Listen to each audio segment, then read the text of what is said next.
Welcome back to another episode of Let's Face the Facts. Hi, I'm David Almeida. I'm your host. I'm an actor in beautiful Orlando, Florida, and this is the podcast where I sit down with an actor or artist friend. We watch an episode of the classic sitcom, The Facts of Life, then I hit record, we talk about the show and anything and everything else we could possibly think of. This week, my guest is Trenell Mooring. She's back. Yay! You may recall she was unfortunate enough to watch a season 1 episode with me. It was Molly's Holiday. I refer to that as though she was the season finale, and I forget that that wasn't the last episode of season 1. That was, of course, Dope. And the distinction of helping me with that episode goes to James Brendlinger. So little oops on my part. Sorry about that. My roommate was dog sitting at the time I recorded this. So you may hear some random muffled dog yelps in the background. They were very well cared for. I promise you, no animals were harmed in the production of this podcast. They were just freaking out a little bit because it was raining and thundering a little bit. So if you're hearing those weird noises in the background, you're not crazy. That is totally there. Trenell and I watched season 3, episode 11. It is called Legacy, and the original air date was January 6th, 1982. I think we're ready to jump on in, people. Let's face the facts with Trenell Mooring. Back for a return engagement. Ladies and gentlemen, children of all ages, it is Trenell Mooring. Yay! Hi. She's unusually hyper today. I need you to calm down, girl. I'll try. You're at 11? I need you to 3, okay? Okay. She's low-key because we just watched Legacy. Oh. Season 3, episode 11 of The Facts of Life. And, well, it's given us a lot of things to think. It is when stuff got real. It got real on a special episode of Facts of Life. They're all so very special, aren't they? So earnest. Yes. Teachable moments. Teachable. So we watched this show, and as I mentioned in a previous podcast, you had said, David, don't hesitate to bring me to shows that deal with racial things. Yes, because I'm quite comfortable being my white friend's token black. Okay. I'm not. I thought you were going to say something. I'm comfortable around white people. I don't know what I thought you were going to say. No, that wasn't. I've been studying y'all for many, many years, so I'm quite comfortable in this environment. Exactly. I thought you were going to say something along the lines of, some of my best friends are white, so I absolutely, I can get along with them. I can. I like Nickelback. I honestly, God, do. It's my secret shame. But I had texted you about the question of were Steve Pernick and I being assholes, calling out the writers for Tootie's grandparents talking about the good old days. Oh, my gosh. And I did speak in the outro what you had texted back, written by white people, David. Pretty much. So when this one came up like right after that, and I was like, oh my God, here we go. So who to get? Trenell. Yes, exactly. Before we go into the episode, you might recall your last time you were here at the end, you capped off season 1. We went out with a whimper with Molly's Holiday and her parents divorcing. And the dad leaving the girlfriend in the car, and then she shows up. And stay in the car. Yeah, stay in the car. I told you. Oh, God. I cracked the windows. What the fuck? Oh, man. You had one job, not be here, and here you are. Dad, you're wearing a turtleneck and a medallion with your Coke bottle glasses. Oh, no. But, and since then, I have so frequently repeated, read the room. I love that term. Read the room. And so now we're in season 3. The show has really established itself with its better writing, its better delineation of character. How significant did the difference seem to you? I mean, it seemed a lot different. I was trying to think of a more clever way to say it, but no. Well, there's not 50-11 girls running around. Yeah. You got, your 4 core girls, And so distinct yes. how they when you have strong characters with the point of view and with the history and the backstory, everything seems to fall into place. And one thing when I was watching, I was like, oh, well, Blair, she's really, her Southern accent doesn't come out. And then I was like, oh, nope, never mind, there it is. Yeah, that's right, because in the beginning, it was profound. Now it's just certain words, like most Southerners. It's just it sneaks out because you did bring that up, that you were like, she's from Texas, isn't she? Yeah, she's not from Connecticut. And it was in the following episode right after yours where we were coming back from the summer hiatus. And at one point she says, oh, I have to bring all my bags in. Like there's one line on her entrance before Joe gets there where it's like, woo, twangalicious. Oh my God, it's damn near Minnie Pearl. Yep. I'm so old. Just show your age. Yes. So before we get into this episode and people learning and understanding why you are here and why it is a racially charged episode, I always ask my guests if you would please give a 1 to 2 sentence synopsis of what we just watched, similar to what you might see in the TV guide listing, just to give us a quick introduction. The new library will be named after Blair's grandfather, who she loves and adores. But she finds out that her grandfather has a dark, pun intended, secret. Beautiful. Bam. Yeah, don't drop my mic, please. No, I'm not going to drop the mic. That was a mic droppable little double meaning you did there. That was awesome. Good. Well, you ready to get into this? Let's get into this. The episode begins with Roy chasing Joe into the cafeteria. Oh, my God. Joe saying, no, never, not going to happen. Leave me the fuck alone. And Roy says, so you want to think about it. Yeah, just Me Tooing all over the place. It's so uncomfortable to watch with these, these modern eyes. And I will tell you, I remembered this is his second episode. We've seen Roy once before, and I did remember somewhere that I was fairly sure he dipped and kissed Joe during the series without her consent. I was reminded that's during the graduation episode. That's his graduation gift to her. And the punchline of the scene is him grabbing her, dipping her, and planting one on her. And on that laugh, they dissolve to the next scene. Ew. Well, one thing I did like about how Roy was sexually harassing Joe, that Mrs. Garrett does shut it down. Yes. She pushes him away. Yes. Like walks him out in that, the wonderful, the little old lady who is like, do not fuck with me. Yeah. Way. She does a very good job with that. So I was very happy that happened. Yes, very good.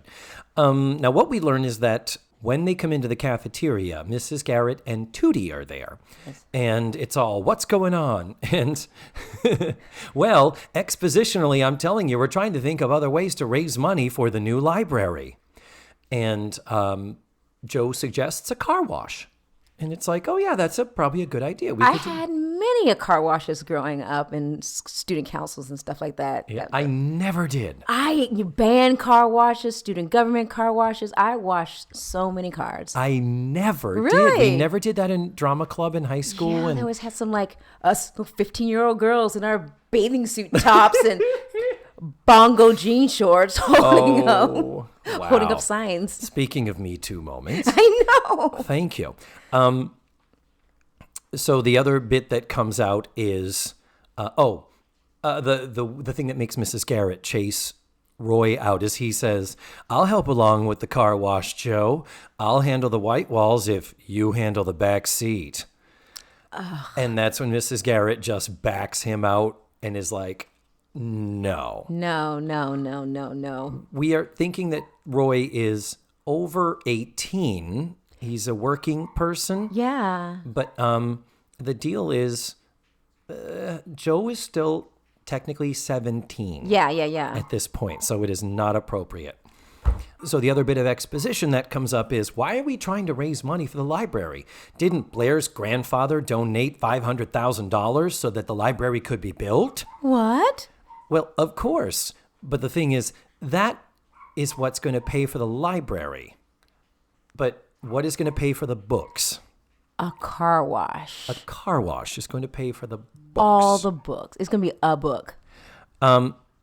Here's the deal. They mention this ahead. We get more into this whole thing about polling to find out what kind of books the parents want, what the student body want. Yeah. Okay. This is a school. They have to already have a library. There would already be books in their possession that would just move to the new library. Why are we not talking about this as expanding our collection? But they honestly were talking about it like it's a new library and we don't have a book to go in it. I don't know. We've been sharing the same book. And what's the name of the school? Eastland? Oh my gosh. Yeah, for decades. Maybe if you girls turn in your textbooks at the end of the semester, we can stack them on the shelves and it would look like we might have some books there. Yeah, I didn't even think of that. Like, of course, yes, they have a library. Yeah. It's like when you build a new library, it's usually to build on. And it was really small. Yeah. Or you budget. Yeah. You say maybe we won't build a $500,000 library with a $500,000 grant. When our girls are working in a sweatshop trying to pay for these books. We could build a $250,000 library and buy $250,000 worth of books. Yay. Just saying. Anyhow, it is all being named after Blair's grandfather, who is Judge Carlton Blair, who we learn is Blair's mother's father. Yes. So that is kind of cool in that means that Blair's mother's maiden name is Blair. Carlton Blair was her father. Yes. So it's cool that we learn that Blair's first name comes from a family last name on her mother's side. I like that. I did like that. I mean, it comes from a trash lineage, but yay. We'll get there. Yeah. We'll get there. So the idea is that Monica Warner was once Monica Blair. Who's the guy? The older man. Is it the principal? Mr. Parker, he is the headmaster of the school. Okay. And this is, before we get to Mr. Parker, though, I do want to point out two things about Blair. Number one, she had her hair trimmed since last show. Yes. The last show, she had so much, Joy was saying how much hair is on her head. It was getting out of control. Blair has a lot of hair. And this is less than typical. It's been trimmed and it's just sort of just below shoulder length. But what they took away in length, they made up for in breadth. It has been set and Farrah Fawcetted. Yes. And it's aqua netted. And it's gorgeous. It's Blair. She's got a good head of hair. And they play that up. Yeah. Absolutely. But we also have the issue of she's wearing a blue blazer. I don't know if I've ever seen a blue Eastland blazer. The girls have the maroon skirts, the maroon vests, and the blue sweaters. Yes. Which is what you typically see Joe wearing. They're always wearing the sweater. But Blair often is in her blazer, but the blazers, I believe, have always been maroon to this point. I don't know that we've seen a blue blazer before this. What in the blue blazer is going on? You go, girl. Nice. But I remember liking the look, though. I love I love this color scheme with the blue. Yeah, I do like the school colors in that they establish them and stick to them. Yeah. Now the weird thing is that their gym outfits are more like a navy blue and a yellow. In their gym outfits, when you see them in all seasons, they commit to it, but it is weird. Like, so why is there yellow? Is the shirt yellow? No, the shirt is like a light blue. Oh, okay. Huh. Yeah, it's just like a standard light blue button-down Oxford. I don't even remember. Yeah. I don't remember. I don't believe we've seen it before, and this could be a first, and it is extremely, extremely unimportant to the world at large. But, whatever. Yeah. So, yes, we have Mr. Parker, who has come in with Blair, and Blair has been involved in the building of the library, and she's in full Blair mode of, they were going to use mauve and rust colors together. Good thing I bought my swatches. Can you imagine? Yeah. And Mr. Parker is there along just to sort of supervise. They have just come from the building site. Yes. Mr. Parker. Mr. Parker, who, that little apple pie euphemism. I was like, what? It was uncomfortable. Yeah. He looked with his guy liner. We've talked about his guy liner before. Was he in the first season? Is that the same one? No, he's only been since this season. Okay. Season 1 was Mr. Bradley, guy, that regular on the show, the one that was going off on vacation. Yes. And season 2 was Mr. God, I should know this. Season 2, the new headmaster only appeared once, and it was Kenneth Mars. I don't know who that is. That's the guy from What's Up, Doc, and from Young Frankenstein. He's the German cop with the hands. Oh, okay, yes. And he's the voice of Triton in Little Mermaid. He's had a impressive career, and you're like, what are you fucking doing in this shitty sitcom? Just I needed a gig. He needed a gig. But the scoop is, so yes, Mr. Parker has only been here since the beginning of season 3. And the only couple other times we've ever seen him, it's always been in an adversarial type of a situation where Mrs. Garrett needs money for more budget for the kitchen, and he says no. And there's one episode where he eventually comes around and puts himself on the line to get her a raise and says he will quit if the board doesn't approve it. So we have reason to assume that went through okay. Yeah. But this is really the first time that we've ever had Mrs. Garrett kind of in full swoony, weird, flirty mode with him. And I wasn't sure how I felt about it. Yeah. But what he says is, so, Mrs. Garrett, what does a man have to do to get a slice of your apple pie? Absolutely not. It was so... And she goes right into, oh, I know. Well, you just have to ask. Or what does she say? I think she just went into a full split. I don't It was just, Yeah. So they go into the kitchen. So they can leave the kids alone. Now, Blair is still in, it's so wonderful to be doing this library, and my grandfather, I loved him so much, and he was a man dedicated to learning, is one of the words she says. Oh, my goodness. Responsible meat and pole. But before they go into the kitchen, Mr. Parker brings up the whole thing of, we need to decide what books. Yes. So we need to poll the students. And he says, and I wish I had somebody responsible and dedicated. And Blair just gives him a look, and he's like, oh, Blair. Yes. And then he says, it's going to be so much work and require so much paperwork, but thank you for volunteering. Yes. To which Blair has this look on her face that says, fuck all that noise. Yeah. But how does she compensate? Oh, well, she delegates, I think, right? And she, Tootie. She goes to Tootie. Her worker bee. Calls her worker bee. Oh. Yes. That's going to prove awkward later. Wink, wink. Spoilers. The sort of wrapping up while Mr. Parker is in the other room, it's just Joe is typically Joe, like, oh, geez, we need one more reason for Blair to get a swollen head around this joint. Yes. And she's like, great, now we've got this. We got Mrs. Garrett planning this car wash thing. And then we've got Tootie and Blair doing this polling. And Natalie doing this big profile of Blair's grandfather for the school newspaper. Yes, yes. And very quickly, there was a point where Blair looks at Joe and says, at least I have somebody as a role model in my family, not Andy Granatelli. Is Andy Granatelli a person or a character from a... I see, was that... I don't know, because I thought, was that a relative that Joe was talking about? Or is it somebody we should know? Andy Granatelli was an American businessman most prominent as the CEO of STP, as well as a major figure in automobile racing events. So why would that be a bad thing? He seemed to have done well for himself. I know, but that's Blair saying, honestly, before she's used the term Mr. Goodwrench. It's like you tried sleeping in the bed next to Mr. Goodwrench. Oh, yes. And that's really kind of what this joke is trying to be. But wow, it got nothing. Zero. It was crickets.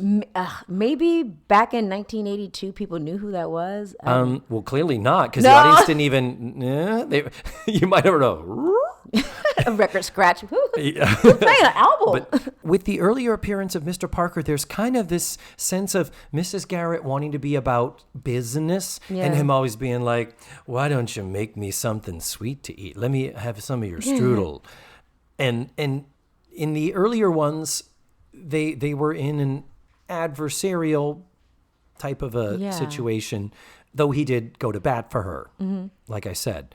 But in this case, the fact that she's kind of swoony around him, the fact that she's a dietitian and she's a mom, and it's like people, when someone tells you, you bake so well, usually it's like, well, thank you, not, I'm going to have good self-esteem for the rest of my life. It was so weird. It was so weird. And now I don't want apple pie ever again. And this could fall under the umbrella of, because the girls are so strong and so well written now, sometimes the episodes do feel like they're struggling and scratching a bit, trying to find funny things for her to do. Yeah. Because it's her show. And yet... Yeah, it's supposed to be. The shows, all of the plots revolve around the girls. Yeah. For the most part. But anyway, it is what it is. So... Natalie shows up. Looking concerned. Very concerned. And Natalie, never a fat joke, never reference to her weight, but Natalie says, I'm kind of shaken by what's been happening and I've been doing some research. I'm going to take 2 chocolate chip cookies and sleep till morning. Take 2 aspirin and call me in the morning. What did she say? And take... 2 cookies and go to bed or something. And go to bed, yeah. But it was eat 2 chocolate chip cookies. Like, okay, not a fat joke, but a food joke. Yeah, she's eating her feelings. She's eating her feelings. Yeah, which she does definitely. So then, you know what? I've said this in the wrong order, but it doesn't matter. It doesn't. Mrs. Garrett. This is when Mrs. Garrett emerges from the kitchen and all happy that Mr. Parker ate her pie. And then the reading the room. Mrs. Garrett does her, and you got a flaunt. And Natalie turns on her and says, Mrs. Garrett, can't you see I'm upset here? That's when I thought, read the room. Like, yeah. But it kind of came out of nowhere. It did exactly. And we're not too far away. I mean, the suicide episode was last season. But for her to say, well, when Blair finds out what I've discovered, she's going to want to hang herself from her family tree. Whew. Wow. A little dramatic, girl. A little bit. A little dramistic. So that's the end of the scene, and then we go up to the bedroom. And in it, Blair is laying on her bed, going through the album, remembering fondly her grandfather. Jo has got a baseball glove that she is just swatting the ball into. Oh my gosh, I made note of that. Like in the first scene of the show, her tie is kind of undone to show that she is a tough girl. Yeah. And then in this scene, to, again, reiterate the fact that she is tough, she's got a baseball and a glove. And it's, if Matthew were here, he'd be like, lesbian reference number 7. I know. I did have a little crush on her. I didn't know what a crush was back then. Yeah. But I did have a crush on Jo. Yeah, so many people do. I'm surprised how when I say who was your favorite, so many people say Jo. And it's because Joy last week was saying it's just because she is so no bullshit. Yeah. And you have to admire that, particularly when they're on a sitcom surrounded by characters that you need a level of bullshit to make things work. Yeah, I think I've mentioned it was her. It was and Kristy MacNichol and Jodie Foster. What? Trenell? My radar was strong when I was a child. Is there something you haven't told us? Or? Yeah. Peoples are cute. So, Blair does sort of say, and this is kind of a nice moment where she says, I remember him so fondly. He was always there. My stepfathers came and went, but he was, for all intents and purposes, the constant male authority figure in her life. Yeah. And she remembers him sitting by her bedside and holding her hand when she had the chicken pox and things like that. So these are really nice memories that elevate him, and they do establish that he was very special to her. Not not because he was rich, because emotionally he was there. Then Natalie comes in. And Blair's all, oh, you've been doing your research. Tell me what's been going on. I don't know. It's like, oh, look, a blimp. Gotta go. Yeah. Well, Natalie finally has to come clean and say, okay, here's what I'm discovering, Blair. He was involved in the civil rights movement in the 1960s. And Blair's like, oh, is there nothing he didn't do that wasn't awesome? And Well. Natalie's like, well, yeah, he was very active in the civil rights movement, denying the rights to African Americans. Bum, bum, bum. He deliberately stopped busing. He shut down schools so that they would not have to be integrated. And Blair is, and this is a very curious thing in this episode. So Blair is like, you've got to be wrong. That can't be. And so Natalie says, read this. And she says, okay, Carlton Blair, age 78, passed away, blah, blah. She goes, this is just his obituary. And Natalie says, that's not the one that ran in most of the papers. So I wonder what paper this ran in. But it basically says he was, it reinforces what Natalie says. And he was also later discovered to be a heavy financial supporter and member. And Blair looks shocked, throws down the article, and runs out of the room. Hair just flowing behind her. Yeah, her hair left 3 minutes later. Yes. But Trenell, tell us, what was the big revelation of news that Joe then reads? Members of the Ku Klux Klan. And then everybody looks at Tootie. Like they do. And then we have a facts of life long, slow, silent fade to commercial. I did have a question. Yeah, please ask it. How did Natalie get that newspaper clipping? You're not supposed to take that from the library. yeah, it was an actual clipping from a newspaper. I know, like not a printout from a microfiche. No, it was like the actual. And what newspaper? I mean, clearly it was like a liberal newspaper. Yeah. Like it was the Village Voice saying, yeah, this guy died, but he was a fucking asshole. Yes, yes. So I don't know what newspaper this could possibly be from. Where did she go? I mean, we already established that there's no library at the school. Yeah. And let's take this a step further, because while we're here at commercial, let's ask some more questions that the sitcom doesn't answer. Does Blair call her mother maybe and say, Mom, did you know this? Is that, you know what? I was wondering about, did Blair's mom know? Oh, yeah. Yeah. Oh, of course. I ironed the sheets Yeah, for I him, know. darling. It's like... Yeah, I was wondering about that. But no, they don't check their... It's like it was printed in one article in one paper, and therefore it is true. It's like the internet. Yes.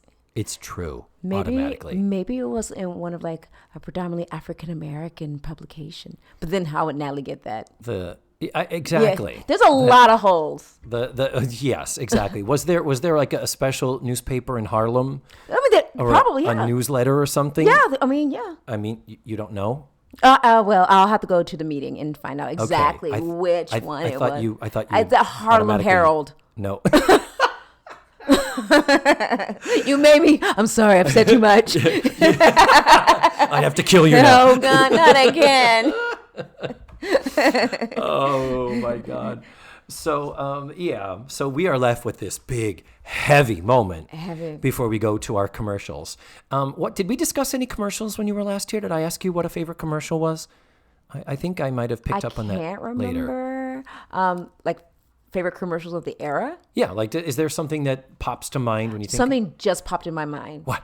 It was the Snoopy snow cone machine. You put the ice cube in it and the snow comes out. Yeah. I remember that. I loved it. One thing I didn't realize with the Snoopy snow cone machine, to describe it for these maybe the younger viewers, you put these ice cubes into it looked like a Snoopy doghouse from the Peanuts. And you put ice cubes in it, and then you have this little grinder, and I'm literally miming it. Yep. And the ice comes out. She knows no one can see her. It's okay. I think the ice comes out the dog door. One thing I realized, like many years later, is that it was probably best to use like bagged ice and Oh, not the littler ice, cubes. not the ice that you make at home, because trying to turn that crank with the upper body strength of an 8-year-old is not it's shaking. It never worked. You're like, screw it. Someone just take me down to the 7-Eleven, give me a Slurpee. And how many parents would have to clean up after that, where there'd be ice left over that would Ice melt? and like the flavorings. Yeah, because then you had the flavored syrup. It was just, it was like a home shaved ice kit. But with the Snoopy and the Snoopy dog, I have not thought, I'm going to find that on YouTube and I'm going to post it on the website. It is, I loved it, but I remember just trying to crank that son of a bitch. With the big ass ice cube tray, ice cubes, yeah. Because I'm using all my ice. Because no one had ice makers when we were kids. That was like super crazy rich people stuff. Yeah. Ice makers, wow. Well, actually, super crazy rich people had ice makers. Yes. They were African Americans. That was my job. Wah, wah. Racism, humor. Yay. Bum, bum. So let's come back from commercial now. We're back. And we are setting up for the car wash.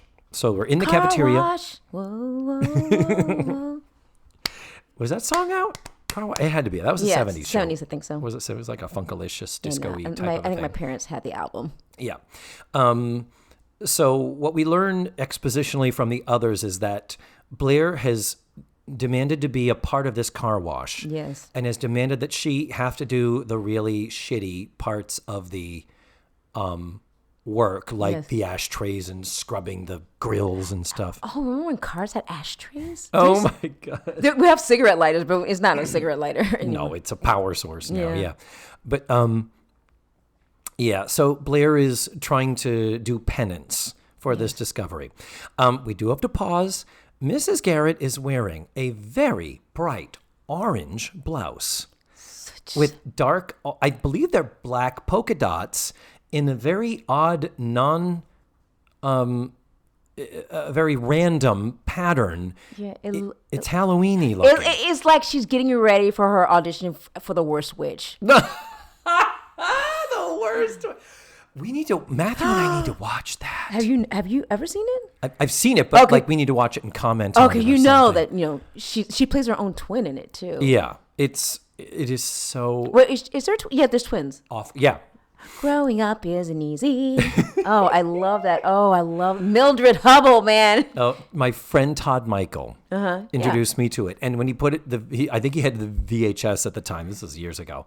He said, "You're going to see The Worst Witch, David, and you are going to wonder how was there not a lawsuit against J.K. Rowling when Harry Potter was first published? Because this is literally girl Harry Potter." Yes.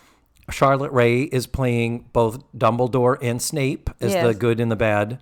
Yeah. And Tim Curry is like Tripping balls. like is like a He is. like an acid poppers trip. I don't know. It's just like you just put that in there. Voldemort, whatever. There's nobody else in that scene with them. It's just The 80s tastic. The just- effects are so it's like the whole program was written in BASIC. It was just, but I love that. That show was my jam. You didn't see it as a child? no. I didn't even know it existed. Yeah, I that- somehow missed it. Yeah, that's deep in my psyche now because I saw it as a little girl. And remember, because we're not that we're this. There might be just enough age difference in us there where that I might have just missed it. Yeah. So the thing that was odd about this blouse was, as she walked away, I thought, so is she wearing a black skirt with it? And as she walked away, I'm like, that skirt almost looks like it might be purple, like it's a deep color. Later, when we go to the library in the next scene, she's got on the jacket that matches this skirt suit. Yes. And it's one of those where it might be a black shade that's registering as a very dark color, but it looks like either a very dark plum purple or maybe a brown. Ooh. In either case, neither of those go with a bright orange, pumpkin orange shirt with black random spots on it. Costuming fail. We tried something new. Yeah. We did the blue blazer and we got excited. I know. It's anybody's game now. We said, we're running with this shit. Tootie comes in wearing a sweater. Very, very large for her. Oh. Except in the clouch. We're going to point out Tootie, who always wanted to develop, is clearly developed. Went club blam bam bam. Kim feels... Man. Bam. Yeah. So she's in this oversized sweater, and she's really playing up that the sleeves are long, because we can't really play up that it's not hanging on her like you would comedically hope it would, because she is so busty. But the sweater made me giggle, because does that sweater fit Blair? What kind of circus arms does Blair have? But yes, it is Blair's sweater that Blair has given her. And what Tootie reveals is that all kinds of presents have been appearing. Blair has been giving her sweaters, and 5 different sweaters and skirts. And she keeps finding credit cards under her pillow. Which I'm like, yes. I mean, I don't want your hand-me-downs. I'd be like, bitch, use those cards. Thank you. We're going, I don't know. You got Saks. You got to, well, no, because we have, is it Wilkinson's? There's one department store in Peekskill. Yeah, that's right, because it's not like a... No, this is God, not. I should Harrison's. God, How is that in your head? That's where Joe shoplifted the Hawaiian shirt from Mrs. Garrett. Oh, yeah, Joe. and then later we reference it again. So Harrison's is clearly the department store in Peekskill. And forgot to mention when Blair said she would take on the polling earlier. Mm-hmm. You know that one of the things I'm frequently obsessed with is how many extracurriculars Blair has going on. Because Blair is not just a full-time student at Eastland. Yes. Blair also is somewhat of an artist. She entered an art show where she had a piece win an award.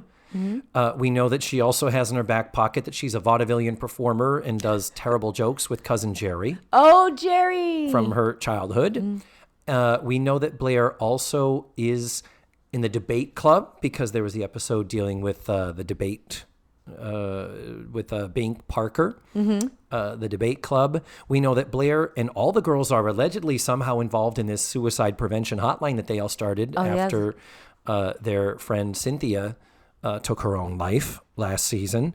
And there's more there. We haven't had to address this in a while, but on top of it, she is now heavily involved in the construction and design of this library, and also is going to take on this polling thing. I don't see the problem. No, because when I was a kid, when I was in high school, I was involved in so much. Oh man, honor society, track, band, beta club, German club, quiz bowl. Wow. There's more. You know, all the class cabinets, officer. And you sewed and made costumes back then, too. So. No, I didn't start sewing until, 2010. Oh, wow. Yeah. That's very recent. That's new. So Blair does finally appear, and she's all, is it okay for me to come in the room? Oh, Jesus. And it's just like, exactly, Jesus. And then she comes over to Tootie, and she's like... Tootie mentions about, well, I got to do she's like, can I do something else for you, Tootie? And she's like, well, I got to do the polling. She's like, oh my God, I'm so sorry I dumped that on you. And she says, I'm your little worker bee. Yeah. And she said, I like doing it. And flailing the sweater arms. Mm-hmm. And Blair's like, oh my God, did I call you that? Oh my God. Worker bee is not a black epithet. No, negative. not. I've heard many hurled towards me, so I don't remember that one. Yeah, that's a new one. That's a new one. Okay, so it's not like. But she's trying. She's doing too much. Yeah, and Tootie, God bless her, Tootie states it and says, Blair, stop it. You are driving me crazy. Yeah. And she said, all of this stuff with the sweaters, and beautifully, Natalie, the probably book smartest one and the writer, she interjects, overcompensating. And it's like, yes, that's the word. Yes. And absolutely right. And so Blair's like, but what can I do? I have to do something. And Tootie says, just be nice and just be my friend. That's all. It's all you got to do. And then as she goes into the Tootie exit line, it's time to start making dinner. And she said, hopefully Blair hasn't changed the menu to ham hocks. So, when Tootie was saying the sentence, I'm like, what meal is going to be the end of this. Yeah. You felt it coming. I was like, it's like, okay, check. Okay, watermelon, chicken, fried chicken, chitlins, black-eyed peas, something, but grits. But no, I didn't think ham hocks. Ham hocks is I didn't think that was going to come out of her mouth. okay. That was farther down on the list of stereotypical things. Yeah.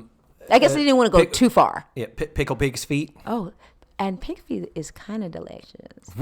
I've had it. You won't eat mayonnaise, but you eat pig's feet. I mean, not like sitting down in front of Netflix and just with a whole barrel of pig feet, but my family's from Texas. So. Yeah, I guess it had to come your way at some point. Yeah. But oof. I don't like chitlins.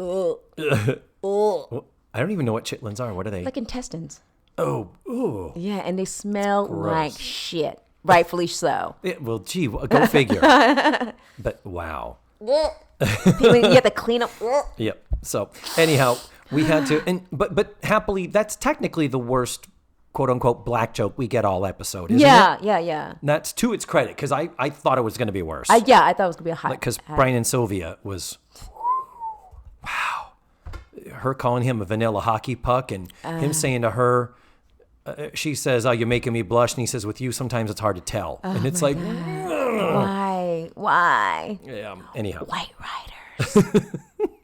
Riders. B and J, Blair and Joe. So. Be mean to me. Yeah. So there's a little continued. Blair going a little off the deep end here, saying, okay, I won't be showering Tootie with gifts, but she still feels like she needs to pay some penance. So she's like, I need to suffer more. Joe, be mean to me. You're actually being kind of nice through all this. And Joe's like, yeah, I might be coming down with something. Yeah, wugga. But Joe says, stop this. You don't have to take the rap for him, is the way she does it. You didn't do this. And through the course of Blair saying, no, Joe, I need to be less snobby. I need to not look down at people. I need to experience like you. Yeah. Show me how to be a common, shitty, trash person with no class like you. Show me. Well, then Roy comes in. On at the cue. Perfect moment. Yeah. On cue, he calls Joe his little vixen. Not a word I would use to describe Joe. Yeah, that's one. Joe, no, she's not a vixen. And two, is that a word to call any 17-year-old? No. The Me Too moments. Yeah. We did talk about when we first met Roy, though, that casting wise, he is perfect. Yes. Don't you think? Yes, he's great. He is perfect because if he was more attractive, he would come off as cocky. Yeah. Or entitled. The fact that he's not hideous but not super cute, and that he's cheerful about it. Yes. The fact that he's just her rejections, it's not a sense of, well, fuck you, bitch, I'm gonna make you like me. It's just I'm irresistible. Yes. And that's refreshing. It's a safe sort of harassment. Yeah, exactly. It's a jolly. If you know what, if we're gonna have inappropriate sexual harassment, he's the type of accessible. Yeah, accessibility is very important when you're accessible sexual harassment, or ASH, as I like to call it. But he's got 2 tickets to the Bolorama, and he is insisting that Joe go with him. And Blair instantaneously is like, "Boom, that's it. Take me." That sounds awful and tacky. So let me go with you. And so Joe. And again, perfect Roy, he's like, ladies, don't fight over me. Oblivious. And so Blair is insistent. And he's like, sorry, I'm a one-woman fella, and Joe's my woman.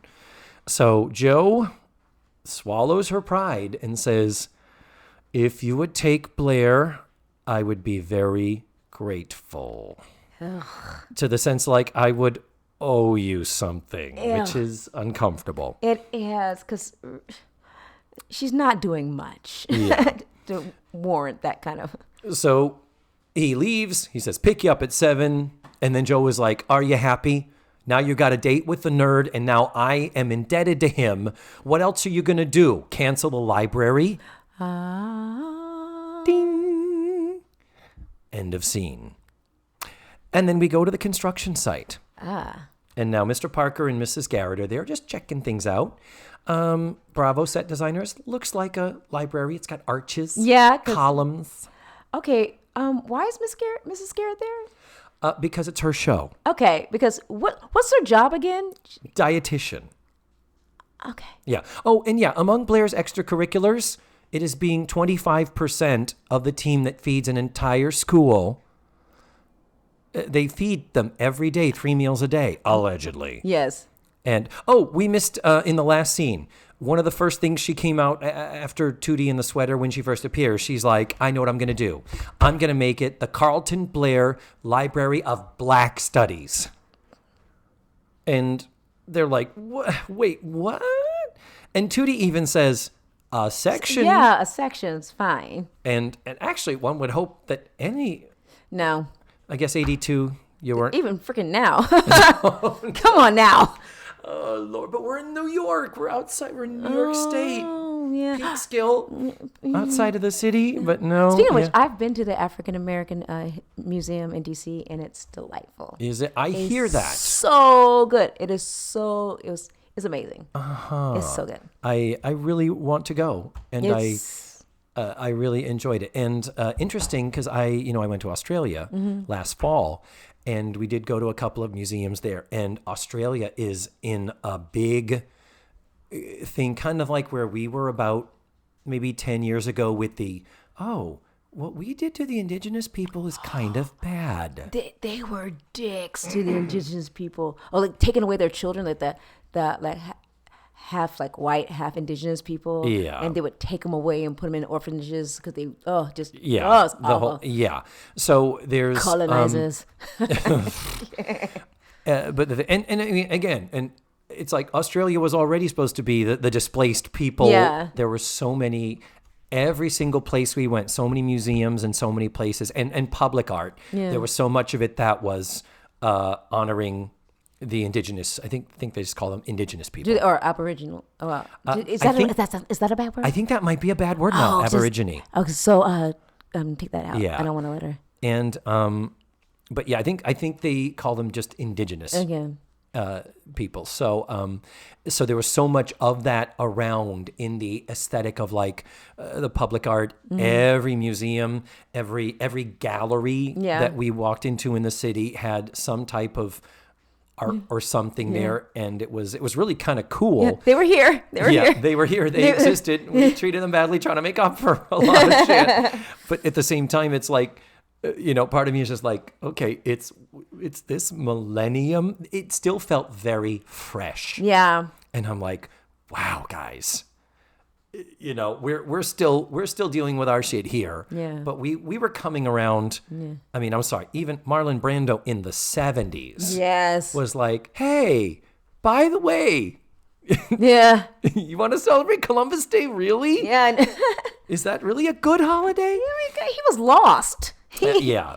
I mean, he was a great navigator, explorer. He was, as far as managing his ships and his teams and surviving and stuff. No, Columbus was a badass when it came to that. But chopping fingers off and then I draw the line there. Yeah, I a do. little torture and killing. Yeah, that's not cool. Yeah. So anyway, but Tootie said, maybe a section, Blair, but not an entire library of Black studies. I mean, I know we haven't bought any of the books yet. Yes. So maybe we could buy all Black books. It's nothing but, James Baldwin. And the Alice Walker room. Yeah, I know. The Alex Haley Roots. Yeah, the Roots and Roots 2 Electric Boogaloo. Yeah. And then, the Maya Angelou poetry wing. Like a lot of Jet and Ebony magazines sitting here. And the video cassette library would have all the Shaft movies. Yes, Isaac Hayes. Yeah, that's right, yes. So I meant to point that out earlier. Okay. So now Blair shows up at the construction site and she says, we are not going to, I don't want to pay for this anymore. Shut this shit down. Yes. And Mr. Parker is like, what? And she's like, I've learned that my grandfather was a terrible man. And he says, really? The check cleared. Oh. Wow. Yeah. Wow. Yeah. So therefore, one has to ask if the check cleared, which would have had to if they started this construction. Yeah. It's like, Blair, even if you want to, I don't think you're going to get your money back, girl. Yeah, you're not. Yeah, that it's been spent. Yeah. That's a lot of car washes to get your money back. That's a lot of car washes. Yeah. So I'm not sure that that's the best thing. Anyway, pause, costume check again. This is where Mrs. Garrett is wearing the blazer we discussed. Mr. Parker is wearing a gray jacket and gray pants, but the grays do not match. No, I noticed that. His pants are like a medium blue gray, and his jacket is like a wool, sort of leaning more towards a middle gunmetal charcoal gray. Yeah. They blew the costuming budget on Mrs. Garrett's little Halloween ensemble. Or they blew it on the set. Yeah, that's true. Yep. So the thing is, does Mrs. Garrett ask him to leave to have a moment? Or I think she does. Does she ask him to leave? I don't remember. I feel like she did. As, school dietitian, she can do that with the She can say, anoint thee. Yeah. And so we have the inevitable Mrs. Garrett wisdom sitting down and let's talk it out. And his exit line is, well, okay, whatever you've got to talk about, make it quick. The cement is hardening. That is going to be important later. And hopefully he's not talking about her apple pie. And that's what I thought. That was like, I don't want him to say anything about words. I don't want to hear him say harden. Moist. No. Erecting any pillars. No. Oh my God. Yeah. No. Vagina. I just don't want to. No. When Blair tells Mr. Parker he's a bad man, he's like, how bad could he be? And she's like, KKK bad. And he's like, oh, shit. Yeah. I kind of like that, in 82. That's still like, because I feel like now it's not. In this environment. Yeah. Yeah. So the deal is, so his leaving is kind of like Mrs. Garrett's like, let me see if I can help this situation. She's like, okay, good. The cement's hardening. So Mrs. Garrett says, just because someone disappoints you doesn't mean you have to stop loving them. And it's like... that seems more than disappointing. Yeah. Like, Grandpa was probably burning crosses in people's yard. Yeah, and you hope... Nothing. You hope lynchings weren't involved there, but... Yeah. That money went to rope. Yeah.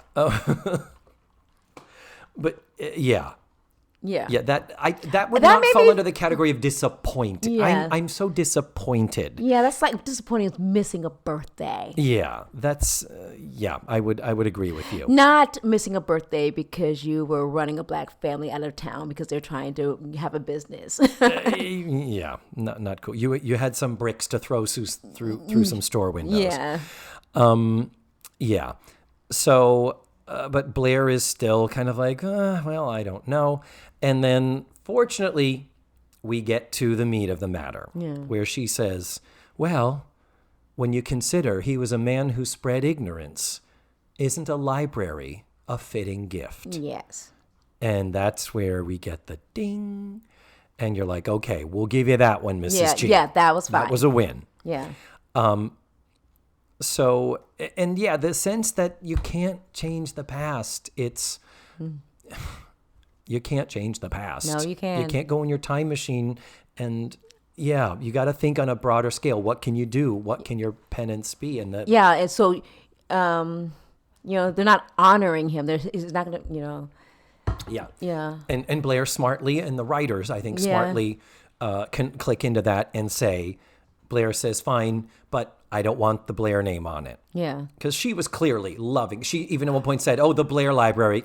I call it that. Of course, it's the Carlton Blair. I can't hate on that. I wouldn't mind a library named after me. You want a Trenell library? A Trenell Mooring library of arts, cosplay, and cake. And black studies, and of black course. studies. Of Well, course. I mean, I'm black and I study, so it's a given that it's black studies. So Blair says, I don't want the Blair name on it. Let's just call it the Eastland Library. Oh. And that's like, okay. They don't have one already, though? Eastland Library 2 Electric. The annex. Boogaloo. Electric Boogaloo, yeah. And then Blair says, to think that I was so happy about my name being a part of this. And Mrs. Garrett looks over and gets a little twinkle in her eye. And she says, well, maybe it still can be. And she walks over to a little area and says, I think the cement is just about right. And hands her a stick or a pole or something. Some dowel. A dowel that's sitting around there. And Blair, in the cement, in the middle of probably a very prominent stair that's going to be quite an eyesore. I know. Writes BW, her initials. It's going to be covered in carpeting. Yeah, they're going to come right in and cover it up. What the hell is this? Yep. And so then to get our funny ending of the episode, Blair is like, I feel better. I think I'm feeling... Mrs. Garrett says, you're getting the color in your cheeks back. And don't forget, you get to do your Mrs. Garrett impression, which I loved so much last time. Did I do it? I don't even remember. I'm sorry. I don't remember. You just kind of went, You made me choke. I didn't even know. I do some weird shit, don't I? Yes. It was awesome. And then Blair is all starting to build herself back up. I feel better. Yes, that's right. I think anywhere I go now, I can hold my head up high. And here comes, what's his name? Roy. Mm-hmm. And a fabulous purple satin. Is that a bowling jacket? It's a bowling shirt because it's a bowling jacket because he was taking her to the bowling. Yeah, hair blown out. Seemed had a little more Travolta to it. Yeah, fluffed it up a bit. Yeah, shoosed it. I will say, I thought Blair's hair was a little deflated in the second act of the show. I feel like maybe that was on purpose. Maybe she didn't have the Con Air, hot rollers. Yeah. She's... I think that, they deliberately went, you know what? Let's exemplify Blair's mood through her hair. Yeah. And have it be a little deflated in Act 2. Like Samson, just the power is in the hair. So I think that was a bit there. But Roy is decked to the nines. Yeah. He is ready. His pants is tight. He thinks he might get his dick wet tonight. Oh my. One thing I wish about the ending, I wish it was Blair gave her last, like, I could hold my head up high. And then the sounds of, the bowling ball going down and like the little... Oh. What's those things called? Pins. Pins being knocked down and her just standing there in the bowling alley. Oh, they would have needed another set for that. But yes. Yes. Yeah. Well, but to have her be there and then have a jump cut to her. And then her. Oh. Yeah. Because we do end with Roy carting her off. She's got to make good on this. But does she? She doesn't have to. Girl, you don't have to go on that date. No. No means no. Yes. But so, as he starts kind of marching her out for a date, she does the look back over her shoulder and the Blair Warner sigh. Do it again for me. Like, yes. Not to be confused with. Which is your Mrs. Garrett impression. I should do voiceover work. You should. So, so we get our little laugh at the end. And, well, thank God racism isn't that bad if we can laugh at it. Yeah, just point and laugh. Whew. No. Do you have any history or involvement or your family with the Ku Klux Klan?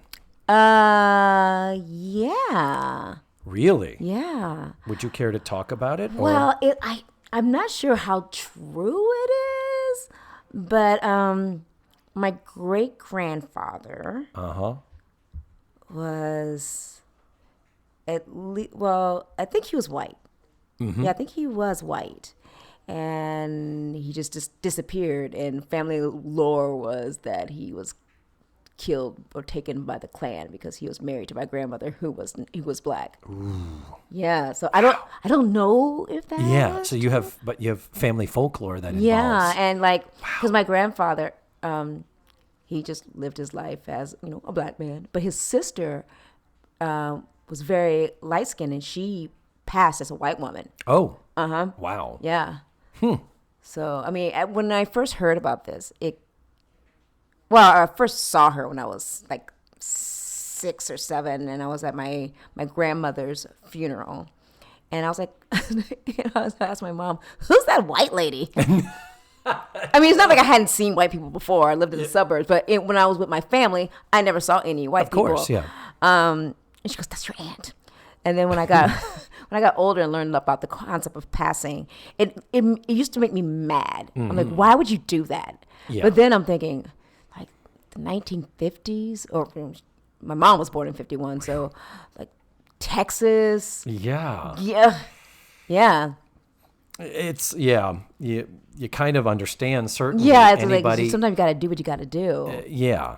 I mean, so many parallels have been drawn between the gay community and the African American community. And at the same time, any parallel you can draw, you automatically have to say, and it is so not the same experience. Yeah. And you can't say it's the same thing, but there are similar concepts, and that's one of them. Yeah. The fact that, gay people technically can pass for straight. The default is there. I think I am identifiably gay on sight.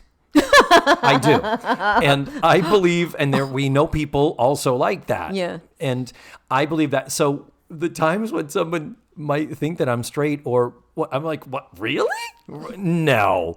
But because that's the default. Yeah. And in a different time or a different era, and I'm an actress, so I, would have probably gone to certain places or auditions and certainly pretended not to be a homo. So Which is so odd in the arts. It's like, but it's so bizarre. Oh, I have another encounter with the at least the Klan robe. I do a show at the History Center where I'm Zora Neale Hurston, and I'm in like the African American experience, and that's the history of African Americans in Central Florida. And there's a little section in the back that is like all like the race riots and like the lynchings and like the assassinations, and there's a Klan costume, I don't know, the robe in glass. But that is the area where I wait before I jump out to be Zora Neale Hurston. So I've been like sitting next to this Klan costume for like 15 years. But like at first it used to make me so uncomfortable, but I've done it so long. Yeah. I call it Klannie. And I've taken selfies with it. Oh my God. Yeah. Wow.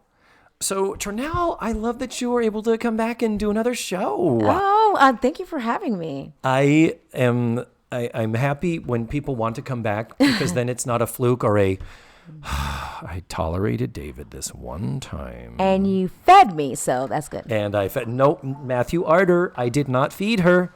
No, I didn't get fed at all. No, not at all. So, Trenell, darling, I hope you will come back many, many times. I will. Thank you. Thank you. Bye. And there you have it. That was Trenell Mooring. Hopefully not the last time she will be with us. I asked her if I could post one of the pictures of her and Klannie, the Klan's robe that is on display at the Orange County History Center, and I'll put it up on the website. It is just, it's beautiful and disturbing, and it's all the everythings. So a couple of points before I leave you here. First point is this blue blazer situation. I said we had never seen a blue blazer before on one of the girls. They were always wearing maroon blazers. That is not true. I did do some research. I looked back at some episodes that had a lot of girls, a lot of extras in the uniforms, and really none of them seems to ever wear the maroon blazer. Everybody is always in the vests, the maroon vests, or the blue cardigans, and that's it. We really rarely ever see blazers at all. But in the sex symbol episode, remember that one where Natalie let her reputation be ruined? I was looking at it because of Home Run Helen and all the girls in the background, and turns out Blair was wearing a blue blazer in that. The scene where she and Joe are cracking up and falling all over each other, laughing at the prospect of Natalie being a sex symbol, that's Blair in a blue blazer. So this is a new thing for me to obsess over. I will be watching that very closely, and we will continue to bring you in breaking news as we receive it. The second and last thing to address from the show is I did do some research about this terminology for Indigenous peoples to Australia.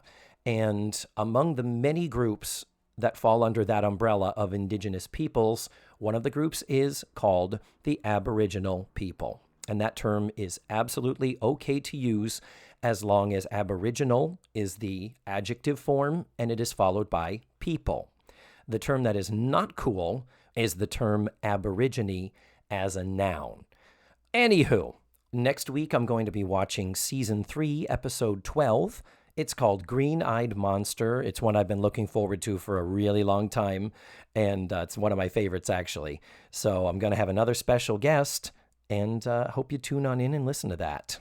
For now, thank you for listening to this week's show, and remember, the facts of life are all about you.